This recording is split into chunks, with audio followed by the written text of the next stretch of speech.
Hello, everybody, and welcome back to the Business Roundtable Podcast. I am your host, David Carr, founder of Steward Your Business, where we bring people together to accomplish great things. That includes amazing guests. Today, I have a brand new guest here, Kelly Finnell, who is the president of EFS ESOP Consultants. I'm going to break this down for you guys.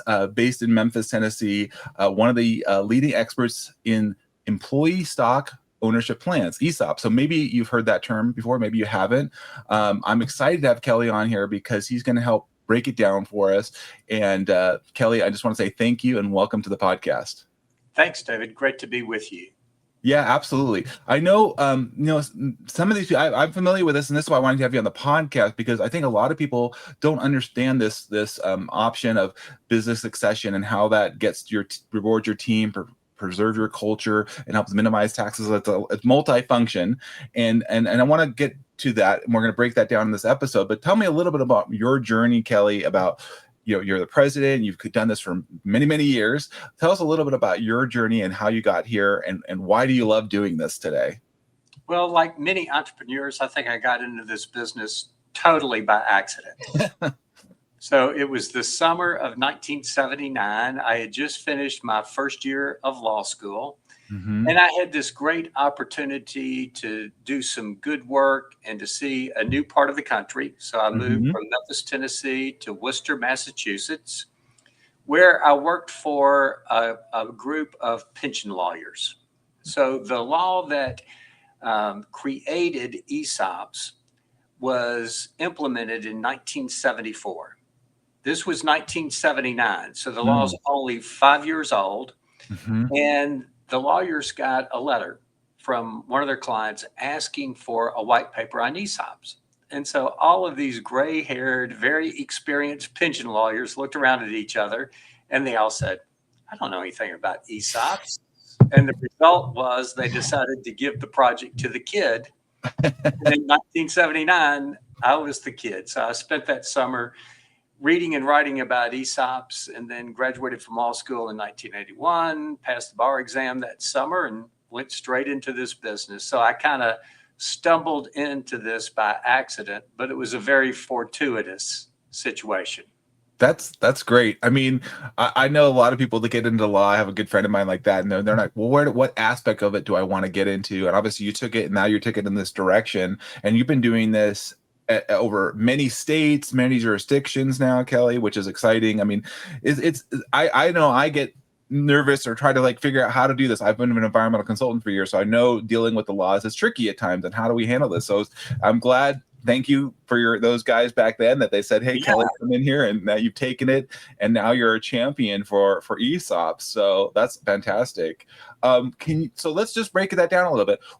For those that don't know, or maybe they've heard the term, but it's kind of out there, how do you define an ESOP, Kelly? It's really two things in one. And so for a business owner, an ESOP is a liquidity strategy, a way for the business owner to cash in on their life's work while at the same time handing the business off to their employees. And so it is a liquidity and succession strategy, like a sale to a strategic buyer or a sale to private equity, might be an alternative to those two liquidity strategies. From the employee's perspective, an ESOP is a retirement plan. So it's a first cousin to a 401k plan. But an ESOP has three differences as compared to a 401k plan that allows it to serve these dual roles, a succession and liquidity plan and a retirement plan at the same time. So the first difference is, unlike any other type of retirement plan, an ESOP can borrow money. The second difference is that an ESOP can engage in certain transactions with parties in interest. So that's a legal term, and I'll come back and explain what that means. And then the third difference is that an ESOP is required to invest primarily in the stock of the sponsoring company. So as a practical matter, what happens is that an ESOP borrows money. Part of that comes from a bank, and part of that comes from seller notes, an IOU between the company and the owner. it then uses those two sources of capital to engage in this transaction with a party in interest. And in plain English, what that means is that the ESOP purchases stock from the company's owner or owner. I mean, we've had anywhere from 1 to about 60 people sell to ESOPs in the past. Then once that stock has been purchased by the ESOP, it is then allocated to participants' accounts over a period of time. And that might be somewhere between 20 and 40 years. Shares are allocated to participants, and that's how it becomes a retirement plan.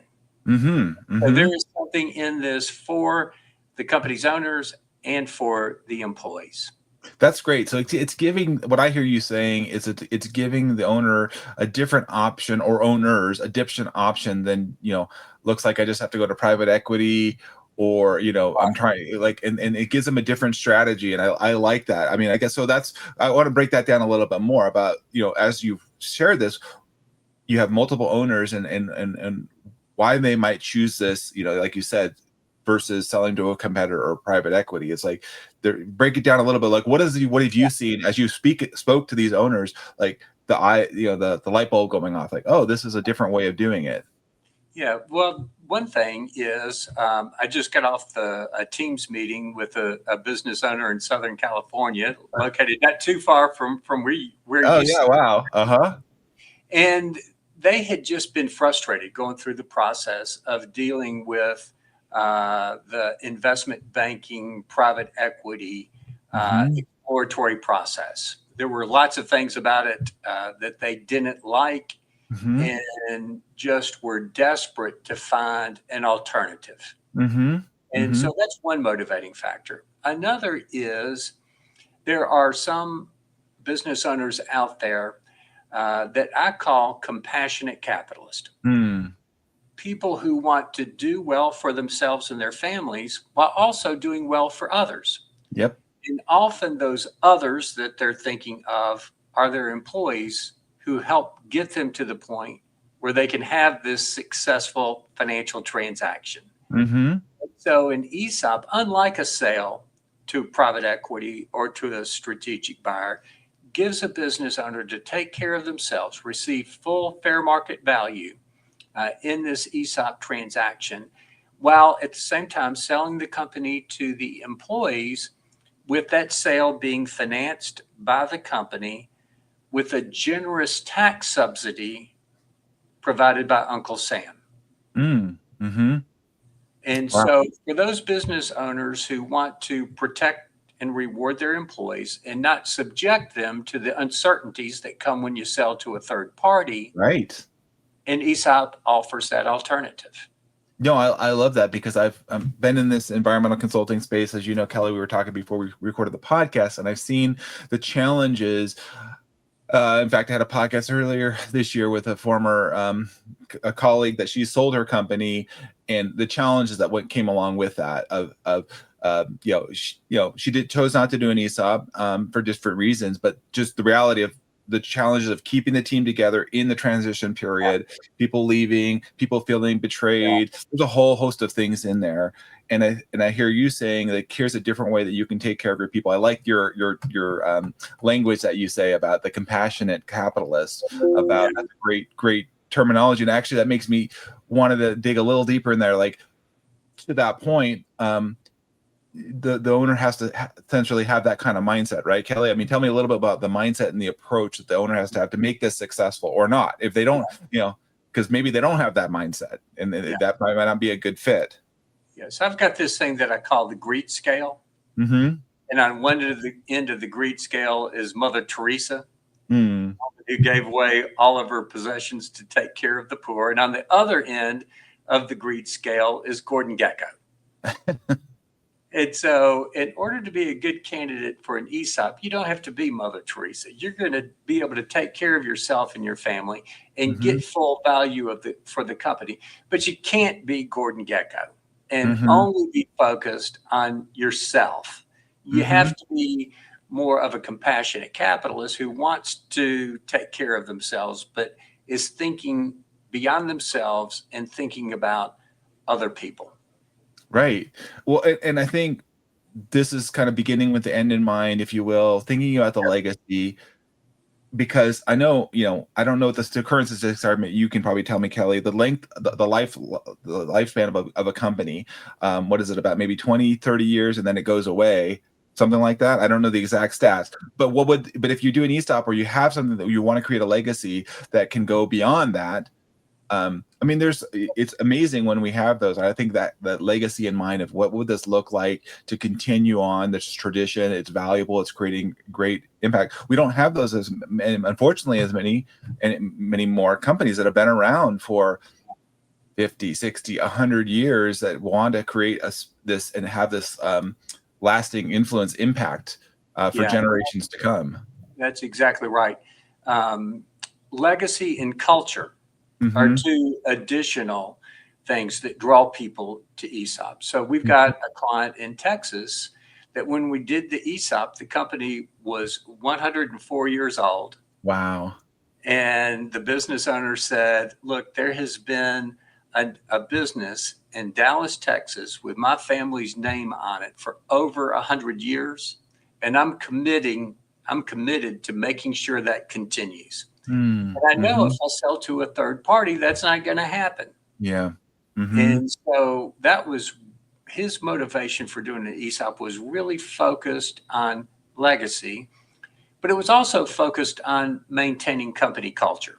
And he was a wise gentleman, and he knew that if he sold to a third party, they were going to tell him, look, after the sale, nothing's going to change, but everything changes. And legacy of his company becomes the legacy, or the culture of his company rather becomes the culture of the acquirer.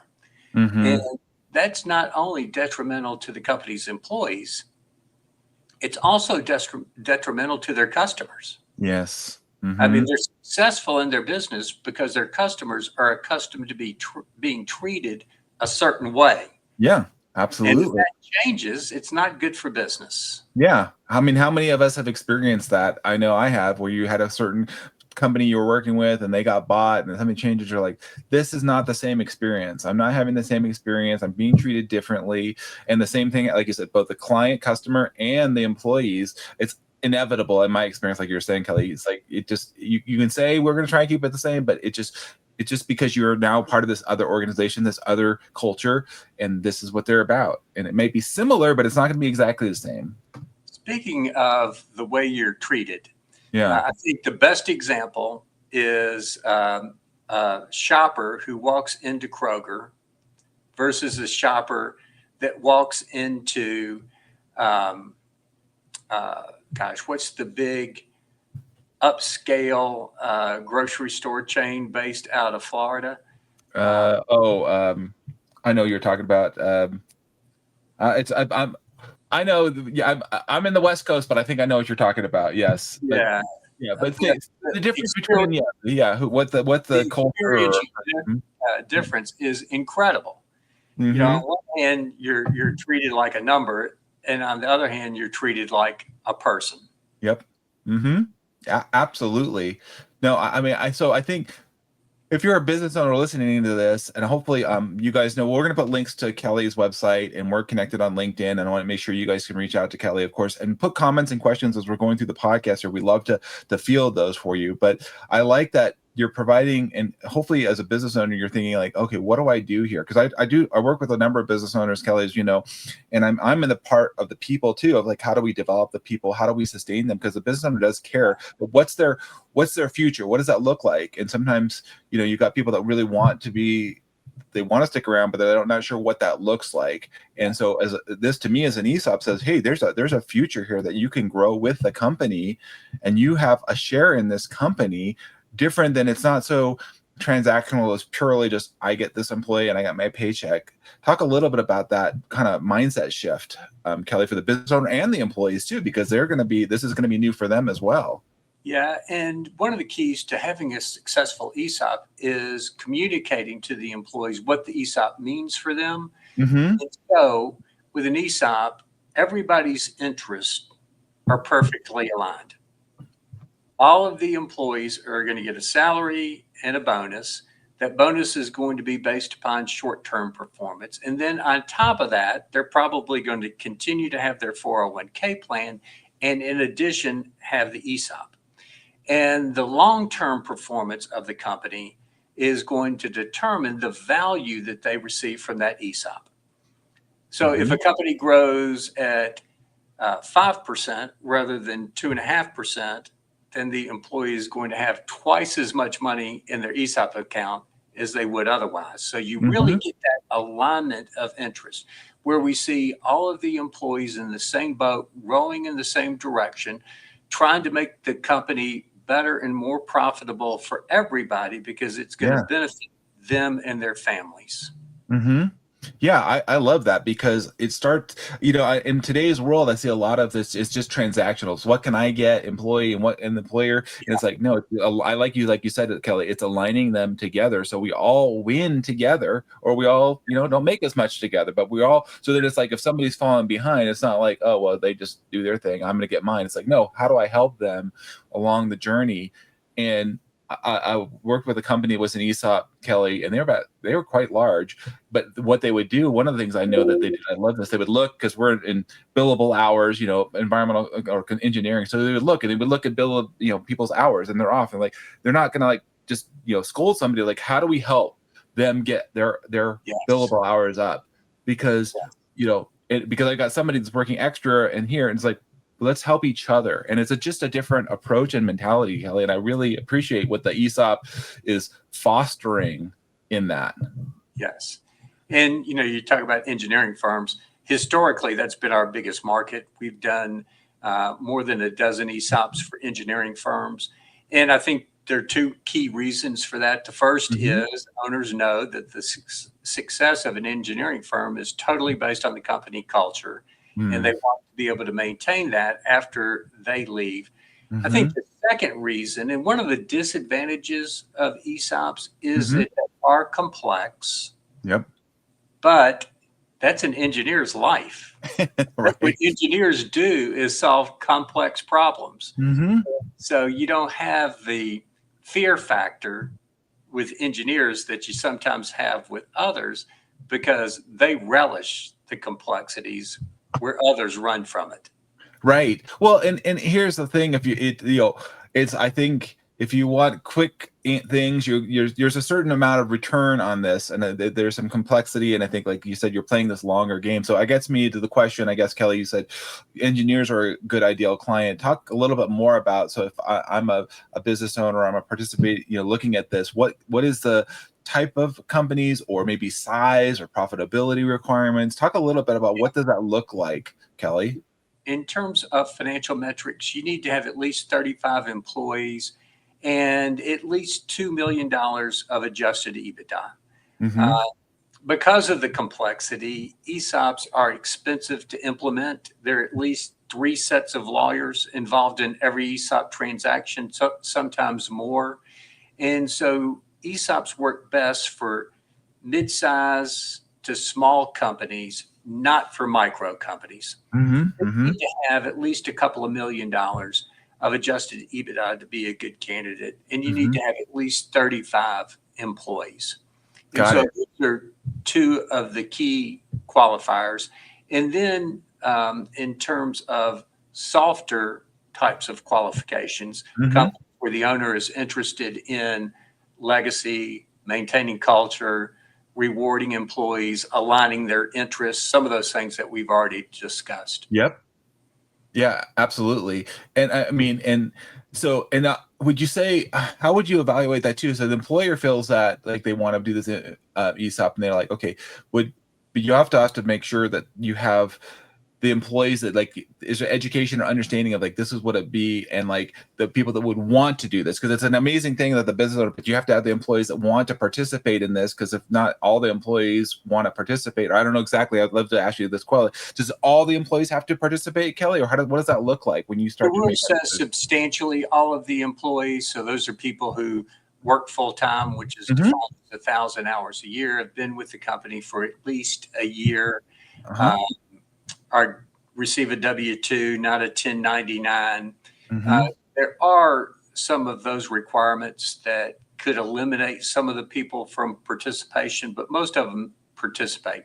Mm-hmm. But they don't make an election as to whether or not they want to be in the plan. It's not like a 401k plan where I have to make a decision to contribute my money in order to qualify for the match. With an ESOP, everybody is in the plan that meets those qualifications because the company's paying for everything.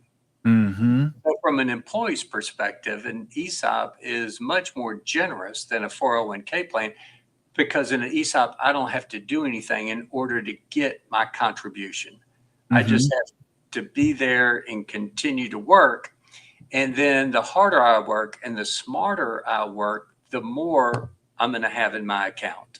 That's great. Talk a little bit about Kelly, if somebody decides, yes, the ESOP is a way that I want to go. Absolutely. Talk a little bit about the timeline that looks like in reality of like exploring the process to actually getting it in place. Talk a little bit about that, Kelly. The process almost always begins with a conversation or two to help us determine whether or not the company might be a good candidate. And if they are, then they will engage us to prepare a feasibility analysis. So that's the first major step.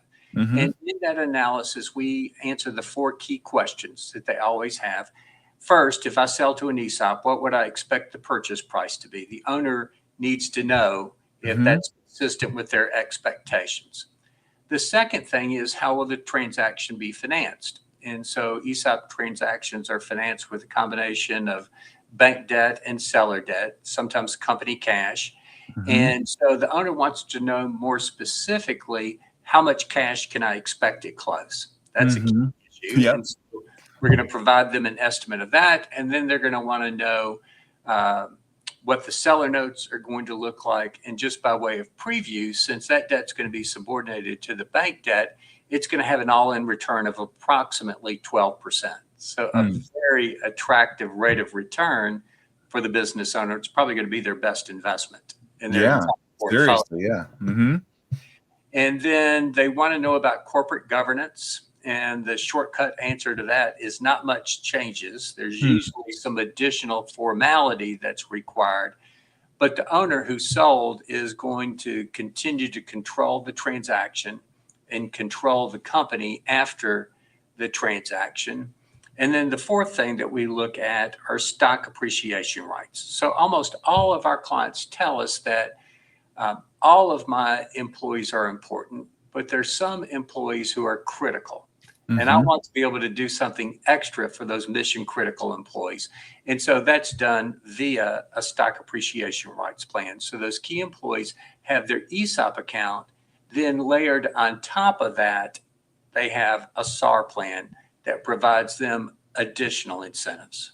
Okay, so that gives them some different, that's a great breakdown, Kelly. So you're going through all of those elements, and then obviously it depends on the complexity, but just roughly what time, like, so if you identify that, you've gone through those things and you want to set those things up, what does that look like so the employer, this is what I find, this is why I asked you this question, because sometimes people are like, well, I've got to sell my company, or something's changed, right? And I'm like, well, this is not going to happen overnight, and it's definitely not. And I talk with people even in the mergers and acquisitions and in the PE space, and they're like, it typically is a 3 to 5 year process to get your company into a good space to maximize return, right? Now you could sell it tomorrow or next week or whatever the case might be. That's not going to be very beneficial for you anyways. It may be beneficial for the buyer, but not so much for you. Talk a little bit about just what they should be expecting to get this transition. Well, assuming a company's in a position where it's ready to sell, then it's going to take 4 to 6 months in order to execute the ESOP sale. And then, you mentioned there's an expense, and there's of course a thing of lawyers and things involved. There's some complexity there, but once you get that set up, Kelly, talk a little bit about the ongoing kind of maintenance and just making sure that that's being taken care of. Yeah, there are several parties involved in an ongoing basis. One of those is going to be the trustee, which is now the owner of the stock. The second is going to be the trustee's valuation advisor. So we're dealing with closely held companies. Have a price quoted on a stock exchange. So how are we going to know what the value of the shares is from year to year? The answer Yeah. is the trustee hires a valuation advisor, and each year the company's shares are revalued. So those two parties are going to be involved. And then the third party is the plan administrator. So sometimes in the 401k world, we refer to that person or that party as a TPA, a third party administrator. And so the ESOP is going to have a TPA, much like a 401k plan does. And that TPA is going to prepare participant statements so that the participants know from year to year what's in their account and how much of that is vested. And they're also going to do compliance testing and prepare the ESOP's tax return. So those are the three key parties that are involved on an ongoing basis. That's great, because I want people to hear, because it's one thing people like to get things set up, but then what's the ongoing long-term cost too, so that they can plan for that and prepare for that, and there's no surprises, right? It's like, oh, I didn't realize that was needed to be involved. Oh, that makes sense. To that point, Kelly, I'd love to ask you, what are the current, or what do you see commonly challenges or myths or misunderstandings out there about ESOPs that maybe we can help address here on the podcast, that they're like, oh, well, this is what I heard, this, that, or the misconceptions? What are those things that you commonly see come up that they would, why they wouldn't want to go with an ESOP, or their experience in the past? Yeah. Number one is most people assume that if I sell to an ESOP and do what's really in my heart to do, that I'm going to have to make a sacrifice on price. And that's just not the case. Probably 25 to 33% of our clients each year have engaged an investment banker and gone through a process of trying to sell the company to a strategic buyer or to private equity before we ever talk to them. And based on that, they have a number based on pretty informed information about what they think the company's worth. And they tell us, look, if we can't get at least this much based on our experience, then we're not interested. Never had a situation, David, in 44 years, I've never had a situation where the ESOP did not meet their expectations. Every time an ESOP offers more than the best quote or bid that they had ever gotten from private equity. And that is so counterintuitive for most people. Yes. They assume that private equity is going to pay more. They think private equity is a more glamorous path. But actually, if you think about it, it makes perfect sense. Private equity is owned by and reports to its investors. And those investors want a double-digit rate of return. Sometimes they expect as much as 20% on the money that they're investing. And so if you have that drag on the finances of a transaction, it just makes perfect sense that private equity can't pay as much, because private equity is serving two masters. The seller in the transaction, but its primary obligation is to its investors. And the higher the price, the lower the return to those investors. The ESOP doesn't have that. The company is paying for the cost of the ESOP, not an investor who's expecting a double-digit rate of return. So it's just perfectly logical that an ESOP could pay more, because an ESOP's only serving one master, the seller. It's also looking out for the best interest of the employees, but the employees aren't investing any of their own money. Yeah, I mean, I really like this point of you're hitting hard about the legacy and how you're helping them, and it's multi-pronged approach, and how even you have Uncle Sam, like you said, helping you from the tax perspective. Talk just briefly about that. I know we're getting close to the end of the podcast, but I think that's important too, about how does the government help us in this process, Kelly? Well, I hope our listeners are sitting down, because they're going to be surprised when they hear this. If you have a 100% ESOP owned company, that company is going to be exempt from taxation. Wow. And so your company is going to operate as a church or a synagogue. on a tax-free basis. No tax at the company level because the company is going to be an S Corp. And we all know S Corps are flow-through entities. They're flowing their income through to their owner. And so if I own an S Corporation, then I might pay 40% in tax on that S Corporation's earnings. Right. If an ESOP trustee owns an S Corporation, that ESOP trustee is a tax-exempt entity. So we don't have that 40% tax drag on the company. So the company can afford to pay off the debt that it's used to buy out the owner on a much faster pace because it's not sending 40% of its earnings to the tax man. Right. And then here you're taking care of your employees, you're creating a space for them, which I think is a win-win, because otherwise we're going to be relying on the government to pay more Social Security, other benefits. It's like, here we're taking, I mean, that's still there, but I'm saying here's another way of taking care of it. And I think the government, when this law was passed, Kelly, at least what I'm hearing is it's like, here's a way that we can sustainably grow as a culture, community, here's a mechanism that helps. And I think, to me, what you're saying, Kelly, there's a 401ks out there, but this is another great way to really help. And obviously sometimes 401ks aren't that great. We're losing pensions, or they're not really pensions around anymore. That's almost unheard of nowadays. So this is one of those ways that you can actually take care of your people. And what I found, because I work, my Steward Your Business is all about organizational health. If you can keep people in your organization every day that you keep them, every month, every year longer, you have a competitive advantage in the marketplace. So this is like, really, it's like, why would I want to go somewhere else? I'm getting this long-term benefit being here as an employee, and you don't have to. There's a lot of folks that you can't compete with. Then you were like, well, I don't even have an option. There is no ESOP option. I have no skin in the game. I'm just an employee. To me, it seems very attractive to retaining and attracting people to your company. Yeah. Oftentimes the mentality is, I'm an owner, and owners don't quit. Right. Yeah, that's a big deal. I know we're getting into the end of the podcast, Kelly. You've given us just some great information and understanding. And hopefully, as you're listening, you guys, if you haven't considered an ESOP, now you can reach out to Kelly. We'll have all his contact information in the show notes, or wherever you're listening to this, whether it's on YouTube or LinkedIn or Spotify or whatnot.